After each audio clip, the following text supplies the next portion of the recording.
Individual convicted for the murders of Kaylee, Maddie, Ethan, and Xana is now sitting in Idaho's maximum security prison. Apparently, he's been having a really rough time in there. You see this?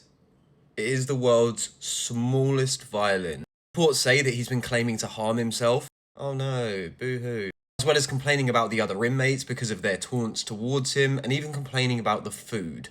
Baffles me though, for an individual that studied so much into crime, did he not study the fact that prison food isn't the greatest? Now, that prison is going to be his home for the rest of his life. He's not getting out. There is a messed up part where, despite being locked up, he still might find a way to actually profit. As Hitler recently pointed out, the Idaho's son of Sam law doesn't actually prevent him from making money off his story. In theory, he could cash in from things like TV interviews, book deals, or even a movie about his crimes. If he ever did choose to tell his story, whether that was through a book, a documentary, or a statement, it could kind of unexpectedly bring a kind of clarity to the survivors in this case.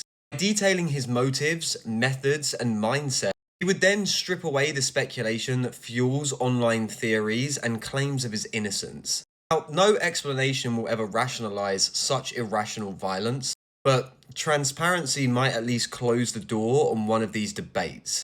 What's interesting is that individuals like that piece of shit often struggle with things like grandiosity.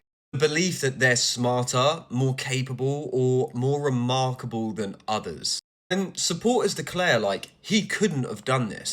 Someone like him, it can challenge that inflated sense of self. For him to hear from others that he couldn't have possibly have done this would make him feel like he's invalidated. Openly describing those crimes would function as a twisted way of demanding recognition. For offenders whose crimes become wrapped up in their identity, being doubted can feel like a loss of control. Some respond by confessing or boasting. This is actually not out of guilt, but to reclaim that dark sense of power and affirmation. So yes, while a tell-all might deeply wound those already suffering, it can also dismantle this myth surrounding him. Do I think he'll talk anytime soon? Well, not just yet. His first time pleading, he remained silent. Later, when he pled guilty and was given the chance to actually speak, he declined.